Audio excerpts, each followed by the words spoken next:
Assalamualaikum warahmatullahi wabarakatuh. Selamat siang. Senang sekali hari ini kita bisa kedatangan tamu dari jauh. Selamat datang Abah di studio mini kami. Ya, terima kasih. Abah sudah menempuh perjalanan berapa jam nih, Bah? 5 kira-kira. 5 jam ya. Dan langsung kita todong untuk bisa ngobrol santai di sini insya Allah. Semoga juga bisa memuaskan kerinduan para santri dan para kolega yang ingin bertemu langsung dengan Abah gitu ya. Kami dapat rezeki bisa bertemu langsung dengan Abah, alhamdulillah. Semoga selalu sehat Abah. Amin. Sehat afiat semua gitu ya, dan tetap bisa menjalankan tugas dengan penuh kegembiraan. Oke Abah, di kesempatan kali ini kita akan coba lebih kenal dekat dengan Abah, berhubung kemarin Abah sedang ulang tahun ke-75. Selamat ulang tahun ya Abah ya. Jadi usia Abah sama dengan usia Republik ini merdeka. Sama ya. Beda 11 hari ya. Tapi beneran Abah itu tanggalnya? Kan soalnya kalau orang dulu tuh suka tanggalan akte sama tanggalan yang sebenarnya tuh beda. Kalau Abah gimana? Katanya sih bener katanya. Katanya bener ya. Ada kisah khusus nggak Abah waktu Abah dulu lahir kata orang tua? Nggak ada tuh. Nggak ada ya? Mungkin juga saya nggak punya banget konteks sih buat melihat ke belakang. Gitu. Tapi apa yang menjadikan kelahiran Abah spesial di keluarga? Apa Abah satu-satunya laki-laki? Enggak. Oh enggak? Di keluarga tuh ada 3 laki-laki, 1 wanita. Oke. Jadi nggak ada yang spesial juga sih. Waktu itu lahir di mana Abah? Di Bandung. Di Bandung.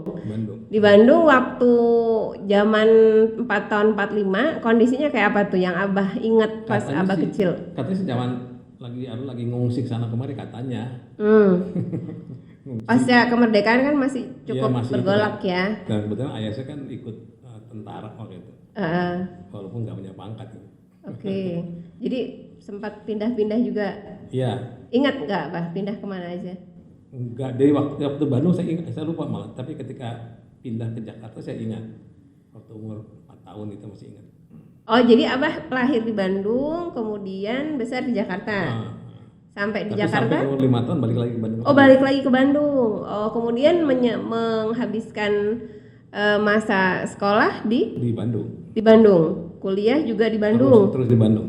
Kerja awalnya di Bandung awalnya. Oke, jadi saya pindah ke Jakarta. kehidupan Abah kenangannya berputar seputar Bandung. Jakarta. Bandung. Apa Abah? Di mana yang paling berkesan antara Bandung dan Jakarta? Waduh, saya termasuk orang yang tidak begitu, ya mungkin karena nggak punya banyak konteks ya. Itu nggak ada yang berkesan. Nggak ada yang berkesan.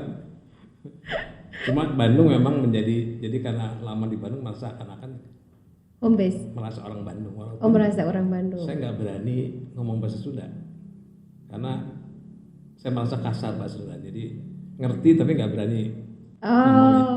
Tapi itu menarik Abah.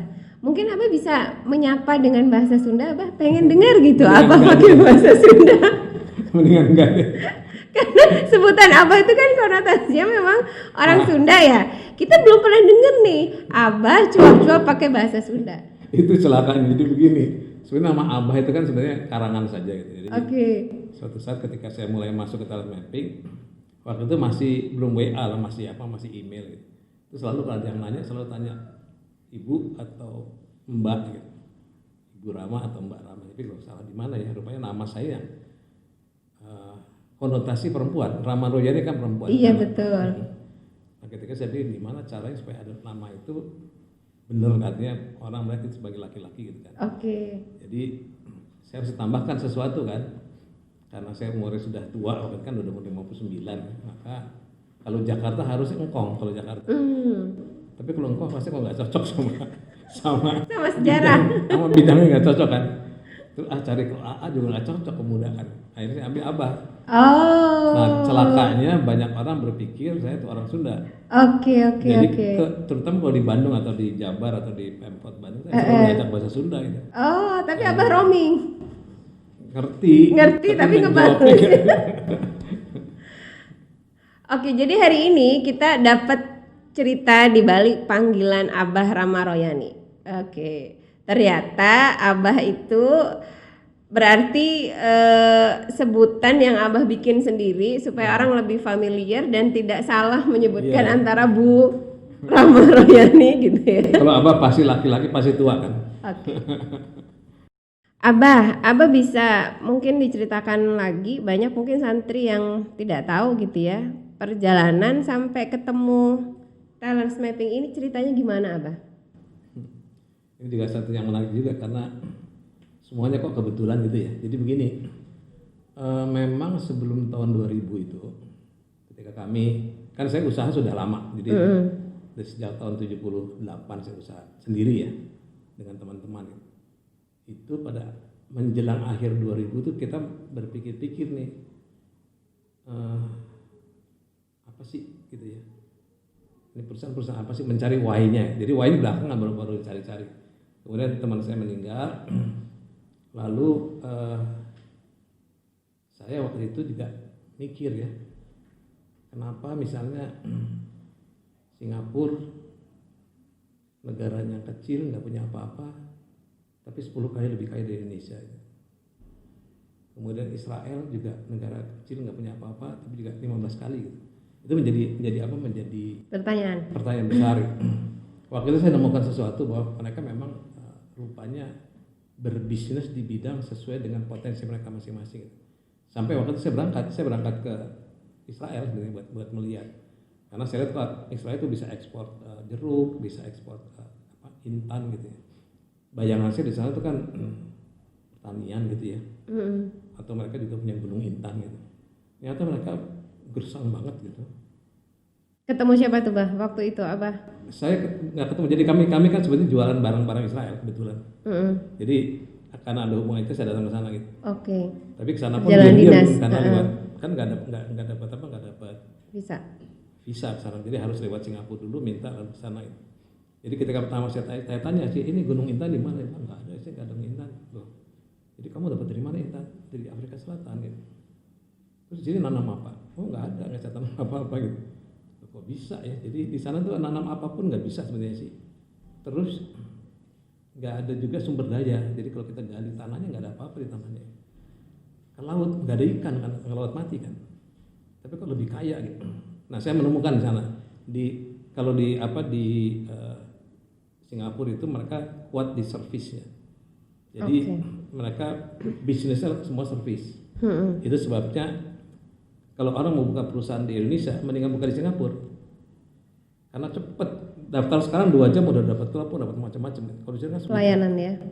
Jadi dia lewat pelayanan. Terus barang masuk Singapura nggak kena biaya segala macam. Di Israel lain lagi. Israel itu orang-orang pintar dan mereka memang sudah ribuan tahun dikejar-kejar kali ya, ribuan tahun perang gitu. Jadi memang dia ahli dalam teknologi tinggi. Jadi semua teknologi militer itu semua dari Israel. Kita beli apapun di Amerika asal usulnya Israel gitu.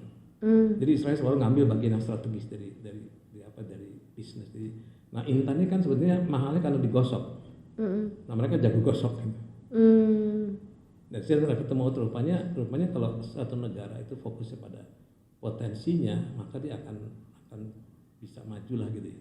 Nah itu saya belum tahu talent mapping itu baru dapat insight pertama itu bahwa untuk sukses itu mesti menggali potensi masing-masing gitu awalnya. Nah rupanya Allah itu awal tahun 2000 sebelum 2000 itu sebelum 2000. Nah rupanya Allah dengar kali ya pikiran saya itu. Jadi tahun 2001 itu ketika saya ngajar di ITB, saya kemudian ngajar itu berpikir strategis. Jadi itu ilmu yang tidak terlalu berat. Jadi bukan bikin rencana tapi berpikir strategis itu. Jadi intinya adalah SWOT intinya. Kan SWOT itu semua orang tahu lah ya, strength, weakness. Nah yang menarik adalah ada murid nanya gitu loh. Dia bilang, Pak ini kalau SWOT buat apa sih? Kan buat perusahaan. Oh iya gitu. Kalau buat pribadi saya gimana? Nanya gitu. Saya nggak bisa jawab lah. Saya bilang tanya psikolog, tanya orang tua yang lebih tahu kamu gitu. Cuma itu kan jawaban dari seorang dosen yang saya kira tidak mendidik. tidak mendidik, tidak lengkap. Solutif. Padahal saya bukan itu, saya kan ngajar SWOT, bukan ngajar SWOT pribadi kan.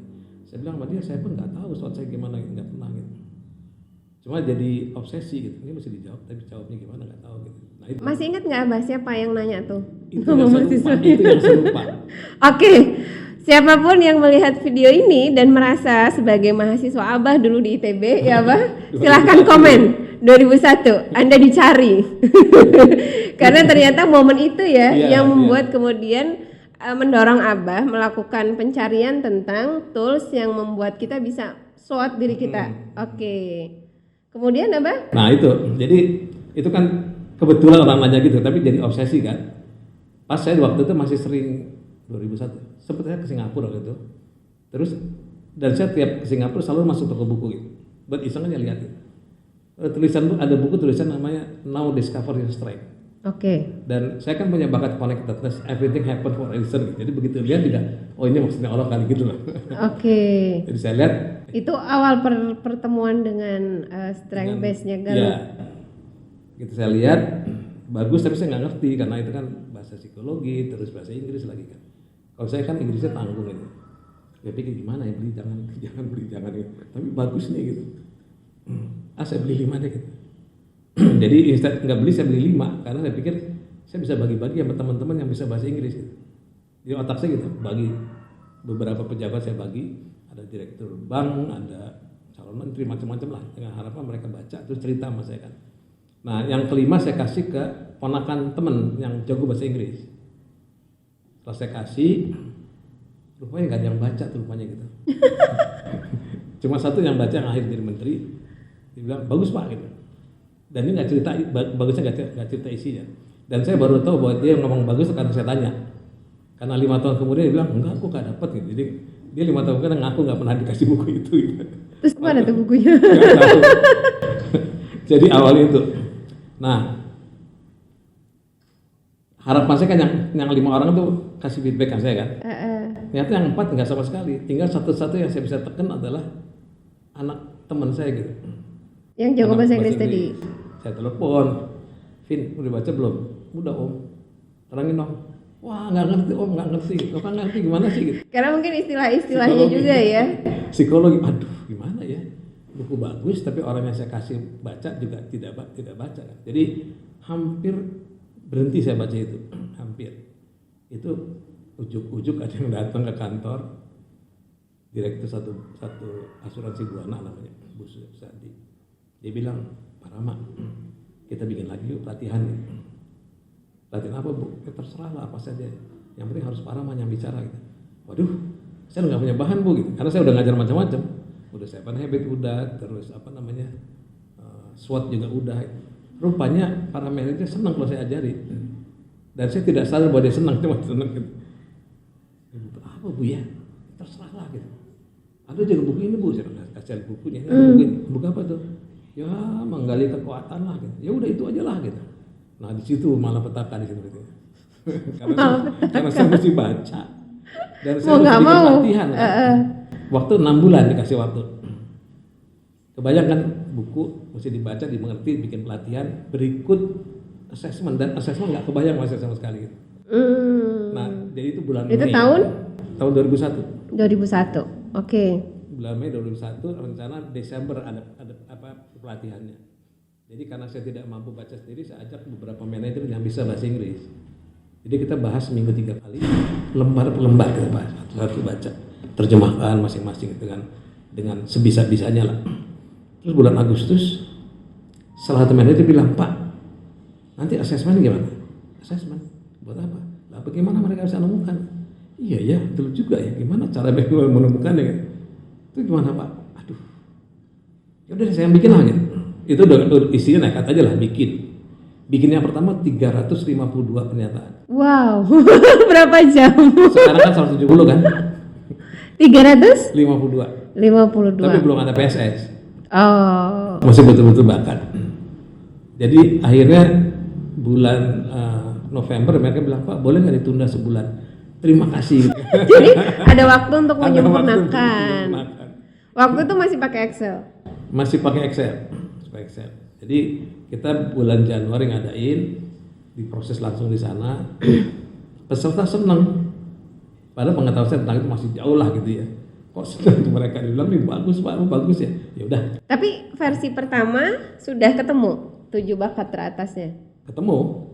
Oh, total semua 34. Oh, 34 sudah ada rating. Gambarnya masih aneh lah gambarnya gitu. Oke. Nggak seperti sekarang gitu. Tapi akhirnya kita bisa menjelaskan, tapi belum sampai ke dinamika sebenarnya, masih baca satu-satu aja gitu kan. Terus jadi apanya pun masih belum jelas gitu. Jadi belum ada strength cluster. Strength cluster kan menjelaskan banyak. Oke. Tahun berapa itu Abah strength cluster? Strength cluster 2007. Berarti dari 2001 ke 2007 baru ada strength cluster. Oke. Terus untuk yang personal branding baru tahun? Personal branding 2010. Oh, jadi nggak langsung? Enggak. Jadi 2001 baru dapat 34. 2007 baru dapat strength cluster. 2010 baru dapat personal branding. Personal branding dari ST30 sih. Dari ST30. Wow, ini menarik ya. Terus baru 2015 yang siapa apa? Soal assessment. Oh, 2015. Itu juga semua dalam situasi lagi pepet. bukan satu hal yang kita rencanakan, bukan sama sekali, betul-betul. Jadi dari awal Abah itu bukan merencanakan memang dia harus 5 nih hasil output assessmentnya, enggak ya? Jadi itu disempurnakan, kemudian ketemu selalu penyempurnaan. Apa mungkin bisa jadi nanti ada the next chapter apa? Enggak tahu juga. Adakah hasil assessment yang ke-6 nanti setelah personal branding? Enggak tahu juga deh, karena memang perjalanannya penuh dengan kebetulan sih. Jadi saya nggak pernah merencanakan bikin ini kan. Jadi misalnya gila, assessment saja nggak kebayang maksudnya. Cuma tahun 2004 saya iseng gitu, pengen dapat data. Waktu itu kan masih di mailing list ya. Kebetulan saya masuk grup banyak, ada 5-6 grup lah. Saya lempar ke mailing list. Siapa yang mau isi silahkan, bilang gratis. Nanti hasil saya bagi. Itu dalam 1 minggu yang isi 2.000 orang. Wow. Padahal itu paling susah kan cari orang kan. Iya. Nah di antara itu saya nggak tahu ada Pak Tony rupanya ikut dan dia senang lihat hasilnya. Saya nggak tahu tahun itu siapa kan. Terus sampai ada panggilan tahun 2005 kita ada panggilan dari seseorang ke Wati. Bilang Pak, Bapak disuruh ke Wika gitu. Ngapain? Itu menjelaskan Galup gitu. Waduh, tahu dari mana gitu kan. Jadi ikut Pak kemarin. Siapa namanya? Pak Tony. Siapa dia? Direktur. Kalau saya tuh waktu itu ya nggak pernah keluar kantor loh. Lebih-lebih ketemu direktur. Saya sama sekali kan orang. Jadi nggak ada promo-promo atau marketing atau? Nggak ada. Karena kan belum sampai ke anak, pikiran nggak ke sana kan. Saya datang tuh mereka bilang Pak kalau bisa bawa sertifikat dari Galup gitu. Karena dia pikir Galup banget kan. Terus saya ke sana saya bilang enggak Pak ini saya bikin sendiri gitu. Nah Pak Tony itu merasa cocok gitu ya. Nggak tahu kenapa dia merasa cocok. Dia bilang 100% lah dia bilang. Hari itu ketika saya jelasin langsung 400 manajer harus ikut. Oh. Dan itu tahun berapa Abah? Itu tahun 2006 lah kira-kira. Nah itu waktu itu kita proses aja tanpa mikir lagi kan. Karena waktu itu masih euforia, masih orang mau ikutnya udah seneng gitu kita. Jadi begitu selesai, atau telepon dari sekretarisnya, Pak berapa semuanya gitu. Kaget kita loh. Oh bayar toh gitu. Inilah uniknya Abah. Oh mesti bayar gitu. Berapa ya? Mahalin deh Pak, 100.000 aja lah gitu. Jadi 100.000 aja udah mahal gitu ya? Bagi kita waktu itu mahal banget 100.000 kan. Itu langsung dibayar hari itu juga itu loh. Jangan kemurahan.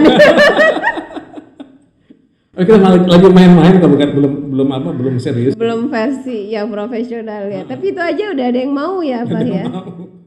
Jadi kalau Abah flashback lagi nih dari cerita tadi. Jadi sebenarnya blessing banget ya Abah ya perjalanannya TM itu. Kalau Abah sendiri ngerasa apa sih gitu dari TM sampai sekarang? Saya tuh baru sadar karena saya punya bakat connectedness gitu. Everything happen for a reason. Ya, itu yang ilmu itu Pak, itu yang ada. Kenapa saya tuh ngerjain aja gitu orang aja kita toh pasti ada maksudnya pertanyaan ini kan. Jadi bagi saya kebetulan ya bukan kebetulan tapi memang sudah didesain. Oke, tapi ini menarik nih Abah. Kalau tentang bakat teratas Abah kan connectedness ya. Yang terasa banget buat Abah kan orangnya flow gitu ya. Iya. Flow, tapi apa sih dorongan apa sih bagi orang yang connectedness tuh untuk yang menjadi energi terkuat untuk melakukan sesuatu tuh apa sih? Apa ya? Padahal kan kita mungkin melihat orang connectedness tuh nyantai gitu ya, seperti nggak punya target gitu. Itu kan cuma satu, kan ada yang lain. Jadi memang saya kan futuristiknya di wow banget. Saya nggak pernah kepikir mau jadi apa, nggak kepikir lagi. Tapi saya ada strategi lumayan gitu. Itu rupanya yang membuat saya punya bakat itu synthesizing gitu. Jadi gatuk-gatukan. Nah itu mungkin yang bikin saya bisa jadi ini, karena kan waktu itu saya baca macam-macam itu, baca Holland, baca HBDI dibaca, lihat loh, ini kan bisa digabung gitu. Kan strength cluster sebenarnya gabungan dari macam-macam teori gitu sih, kalau dibongkar lagi. Gitu. Iya. Nah itu yang waktu jadi pun saya bingung, orang nggak kok ginian belum ada di dunia, itu kan aneh juga. Gitu. Tapi everything happen for a reason kali. Oke, berarti perjalanan TM itu sendiri sudah sekitar dari 19 tahun ya, Bah? Iya. Nah, menurut Abah apa yang paling Abah syukuri dari 19 tahun ini? Banyak lah. Banyak banget gitu ya. Artinya kan nggak kebayang jadi sesuatu yang bermanfaat bagi orang kayak gini kan. Artinya gini, saya kalau kembali kepada diri saya sendiri kan, saya kan bukan apa-apa nih, artinya dari sisi macam-macam lah, dari sisi kan orang lihat dari sisi macam-macam, spiritual kayak fisik, intelektual, moral itu rasanya enggak lah, empat-empatnya enggak lah. Spiritual jauh banget gitu ya, moral tidak jelas gitu kan, fisik juga tidak jelas, mungkin intelektual barangkali itu juga dalam hidup saya kan dibilang pintar ya nggak pintar, karena 10 tahun di ITB kan nggak pintar ya. Itu nanti menarik untuk kita tanyakan lebih lanjut. Kenapa ITB apa gitu ya? bisa sampai 10 tahun di ITB? Tapi di SMP kelas 3 saya pernah dari 3 kelas matematika, aljabar itu semua 0 saya 10. Oi. Terus di ITB juga pernah semua 0 saya 10 juga pernah juga. Jadi pintar itu kadang-kadang itu pintar. Tapi secara umum sih biasa-biasa lah, dapat 2 biasa. Dan bagi saya juga tidak ganggu. Nah, ada satu hal yang menarik dalam hidup saya adalah hidup saya itu nggak pernah puncak, bahwa nggak pernah, selalu ya sekitar 4,5, 6,5 juta itu. Jadi happy aja gitu. Jadi nggak ada yang sangat tragis, dramatis atau yang sangat ya apa ya? Oke, balik lagi Abah ke perjalanan 19 tahun talent mapping. Tadi apa yang paling Abah syukuri nih sampai pada titik ini? Kemudian apa yang kira-kira masih Abah harapkan dari talent mapping ini ke depan? Ya saya makanya kalau lihat latar belakang sebenarnya nggak mungkin lah bikin kayak gini kan. Tapi kalau jadi sesuatu yang terutama strength cluster itu kan menarik. Strength cluster ini waktu saya bikin tahun 2007 itu mengacu kepada Gallup yang tahun 2001. Tapi saya nggak puas dengan Gallup hasilnya yang 2001 ya. Terus tahun 2009 muncul Tom Red yang cocok sama saya gitu. Kan lucu kan? Mereka bikin 2009 tapi cocok sama saya yang bikin 2007 gitu. Itu jelasin gimana kalau gitu? Kan bingung. Jadi duluan Abah malah ya. Karena kan sering klase kan harus dijelaskan oleh underlying karakteristik namanya bakat kan. Pengelompokan bakatnya si Tom Red. Bukan kakek ini tuh nggak gitu pas ke sini. Tom Red lebih pas gitu. Tapi ini tahun 2009, tahun 2007 kan lucu kan. Kok bisa gitu. Jadi itu pasti bukan karena saya, itu pasti karena somebody yang memberikan jalan itu kan. Itu yang saya syukuri, karena kalau lihat latar belakang harusnya sih nggak begini sih. Dan jalannya kan kayak nggak mikir gitu loh. Nggak mikir harus seorang akademisi, profesor, nggak pakai mikir. Iya benar ya Pak, nggak perlu pakai disertasi dulu ya Abah ya. Tapi justru itu menarik ya Abah, bagaimana ilmu itu ternyata datang bukan hanya lewat satu cara ya. Ya betul. Kadang-kala beberapa mungkin cendekiawan dulu juga mendapatkan semacam ilham dan kemudian baru dibuktikan belakangan oleh riset-riset di generasi setelahnya. Abang ngerasa gitu nggak? Rasanya begitu, karena saya makanya nggak pernah merasa pencipta, nggak pernah merasa penemu gitu. Saya bilang saya siapa ya? Ya kamu petemu, kata Ustadz itu kan, petemu bukan penemu gitu. Apa bedanya? Kalau petemu itu punya amanah untuk menemukan gitu. Oh, jalannya lewat Abah. Oh.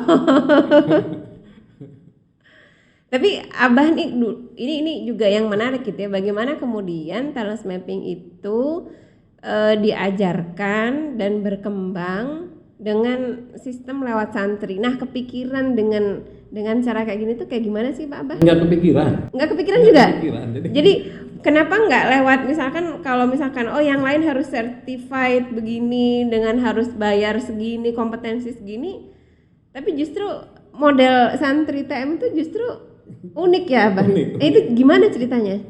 Jadi kita sebenarnya kepikiran kita adalah kan kita sadar kita nggak bisa jualan itu ya, kita sadar.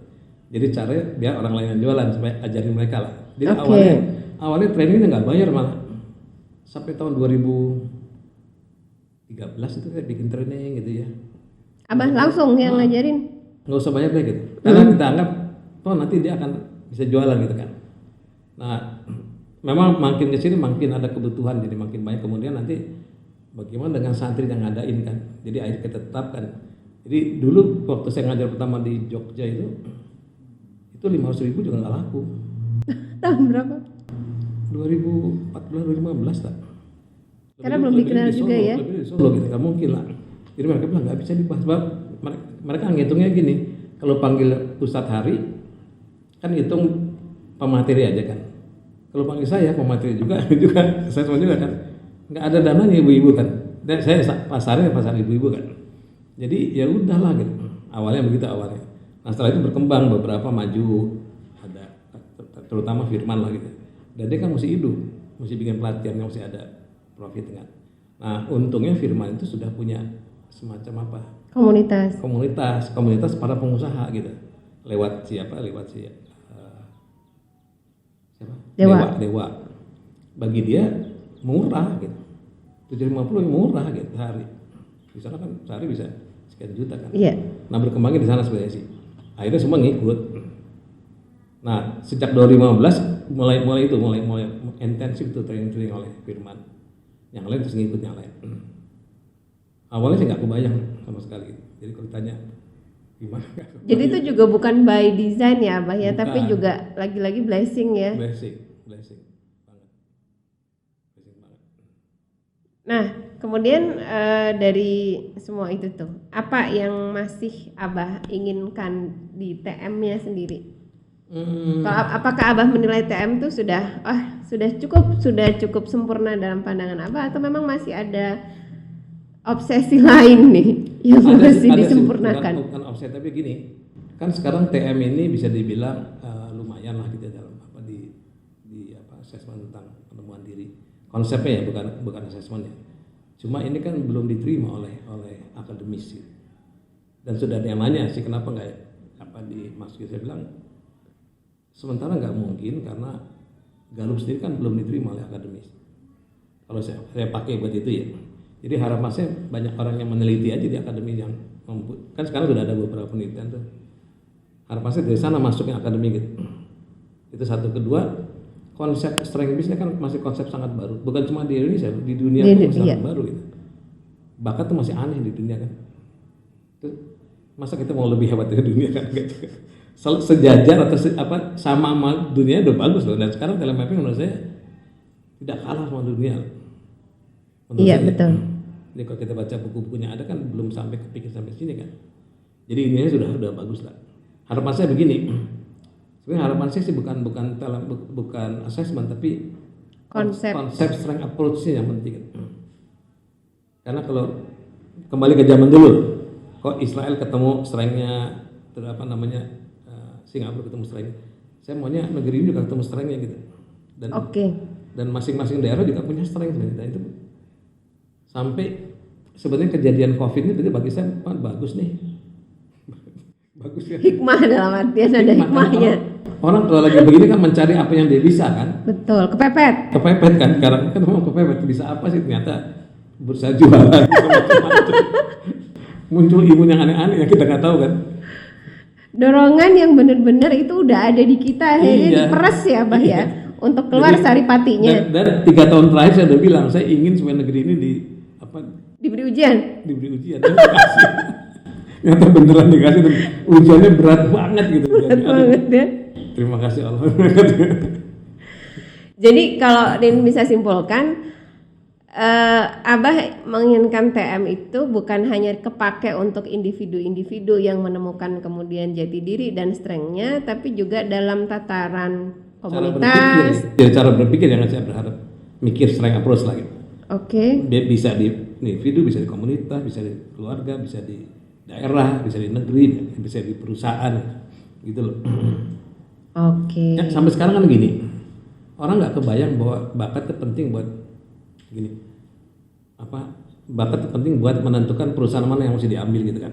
Jadi sekarang di negeri ini kan yang namanya UKM itu keberhasilannya kan cuma 5%. Pernah dengar itu nggak?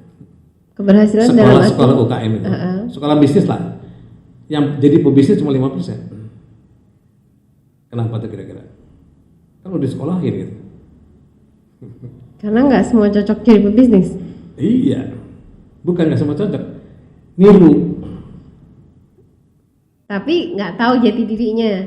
Nggak tahu, sumber kan dari jati diri sumbernya. Misalnya gini lah, misalnya seorang teknisi Honda gitu ya, mau pensiun gitu ya, teknisi Honda mau pensiun, kira-kira buka apa sih?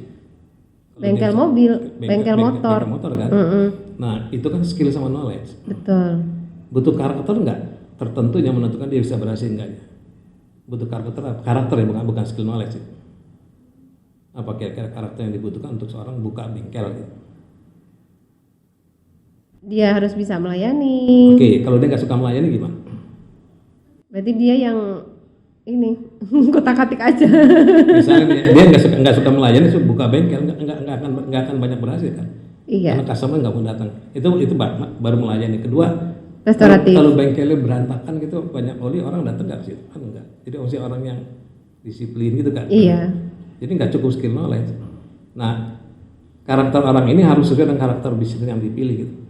Yang selama ini tidak pernah ada di pelatihan-pelatihan bisnis. Jadi kalau ini bisa simpulkan berarti orang bukan cuman digenjot dia harus menguasai skill ini atau ilmu ini, tapi dia biannya itu dia tahu apa yang kemudian menjadi pondasi munculnya skill dan knowledge itu, yang itu kita sebut sebagai personality traits yang produktif itu ya Abah? Iya. Jadi antara karakter orang sama karakter kinerja ya, sama misi perusahaan mesti selaras gitu. Baik. Nah, Abah, kenapa Abah justru di akhir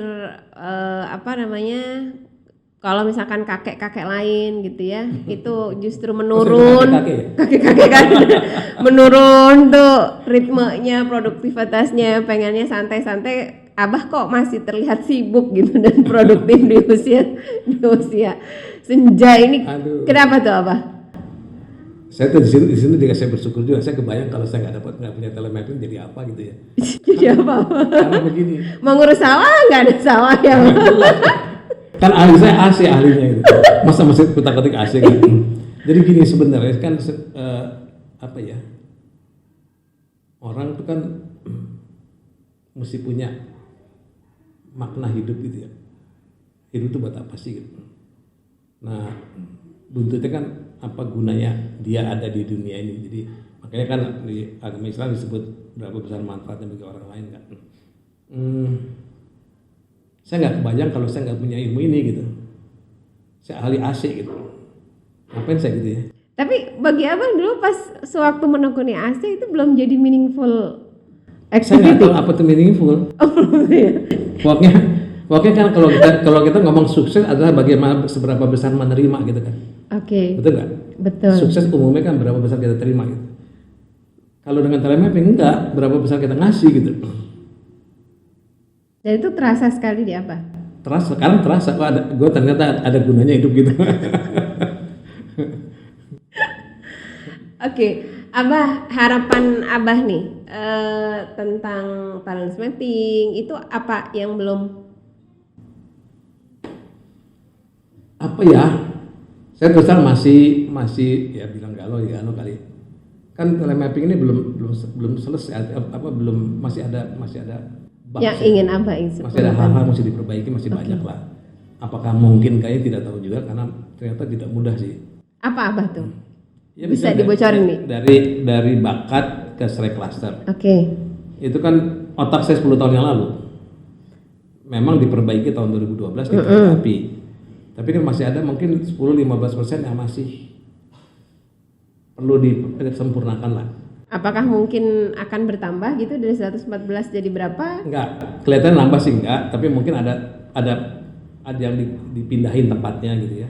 Oke. Karena itu kan dikelompokkan kan. Itu satu, kedua mungkin ada satu aktivitas yang bisa digantikan dengan aktivitas lain. Misalnya? Saya belum lihat di sana ada administration, nggak ada. Tapi yang saya pakai adalah itu apa namanya yang beberes. Di sana apa sih dibuat buat beres-beres? Housekeeping ya. Nah sebetulnya housekeeping itu lebih tepat administrasi maksudnya bukan housekeeping. Oh jadi ada padanan aktivitas yang mungkin perlu disempurnakan. Oke. Jadi lebih ke penyempurnaan TM-nya ya, Bah ya. Penyempurnaan TM. Begitu juga kan itu kan sebenarnya dinamika kan antara bakat ke aktivitas ada dinamika ya kan. Jadi kan makin lama makin lengkap kan. Setelah ngalamin orang itu gini juga ternyata kalau gitu bisa masukin gitu loh. Oke. Ngomong-ngomong nih Abah, kira-kira kalau kita ngomongin regenerasi nih, Abah kepikiran untuk mewariskan ilmunya TM kayak gimana sih gitu, atau selain Abah siapa orang yang paling tahu TM untuk kita bisa jadiin referensi? Itu tahun 2007 2008 itu anak-anak di kantor lah yang berlima itu juga khawatir nih si Abah kalau meninggal gimana gitu. Terus sekarang kekhawatirannya tidak sebanyak dulu karena dulu kan masih betul tahap gitu kan. Tapi tetap masih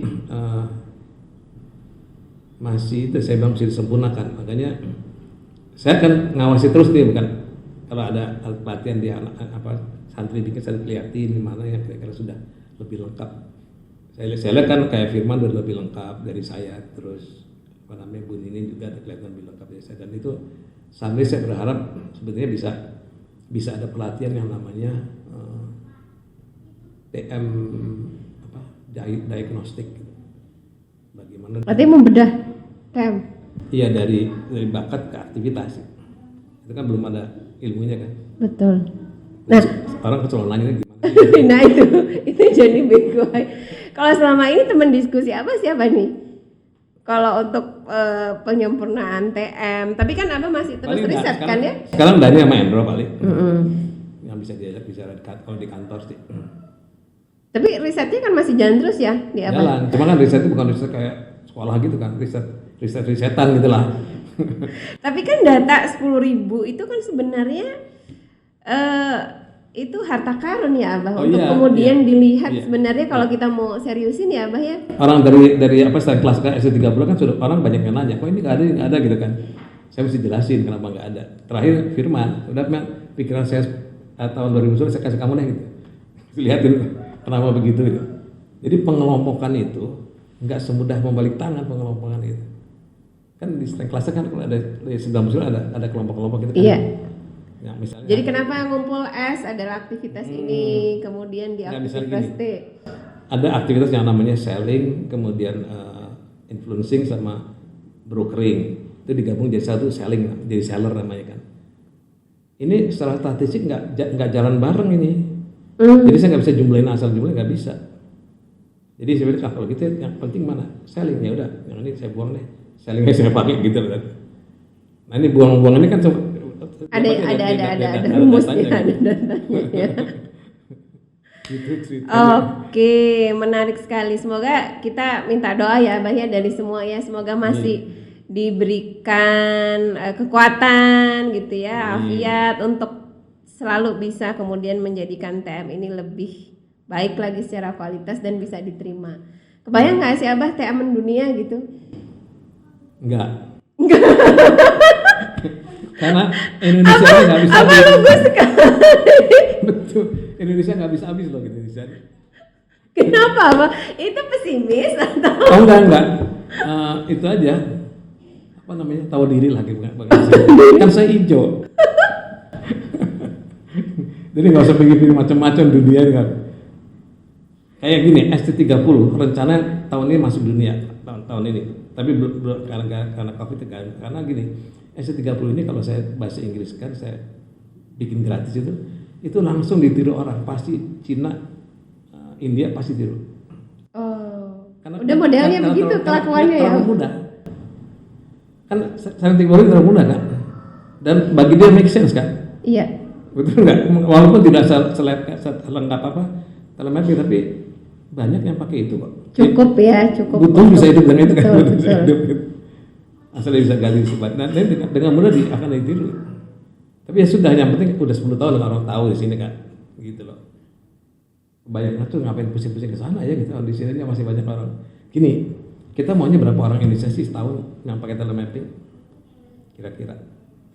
Dari berapa penduduk Indonesia? 270 juta. 270. Maunya berapa persen? Maunya berapa persen? Kita ambil separuh, Bah. Oh jangan separuh. Kebanyakan ya. 2% lah. Oh, itu 2% aja udah. Itu 5 juta. Oke. Setiap tahun. Setiap tahun. Nggak bisa kita. Nggak bisa. Nggak bisa dalam artian. Nggak mampu sekarang. Terus jangan jelasin siapa 5 juta. Nah, ini dia. Ini bisa di-highlight ya, tugas untuk para santri untuk segera mengembangbiakkan diri dan kemampuan. Jadi kalau kita pengen talent mapping itu berkembang di Indonesia dan bangsa kita mengenali strength potensialnya ya, Mbak ya, maka berarti harus lebih banyak santri dan praktisi talent mapping yang menguasai ilmu ini supaya tools talent mapping ini bisa lebih hidup karena ada yang ngasih feedback. Karena kan setiap tahun ada anak SMP lulus 4 juta kira-kira. SMP ya, 4 juta setiap tahun loh. Oke. Itu kan sebenarnya pasar. Belum dihitung yang belum pernah ikut ya. 4 juta, banyak loh 4 juta. Gimana prosesnya? Sekarang kan kita baru nggak sampai 100 ribu. Betul. Kita juga maju mundur mau mengoptimalkan marketing karena kalau SDM nggak bisa karena ini kan bukan asesmen asal ya, artinya gini, kita punya tanggung jawab lah sama hasilnya, jadi nggak boleh sembarangan gitu.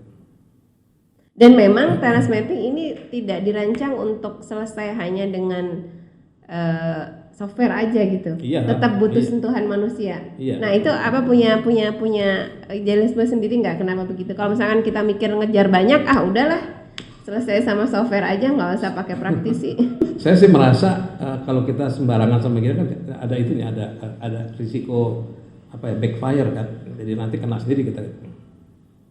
Daripada kita ngejar besar udah gitu di kick balik kan repot. Mendingan pelan-pelan tapi orang menguasai dan memahami konsep. Makanya saya nggak bilang ini, saya seperti konsep cara berpikir kita melihat sesuatu itu.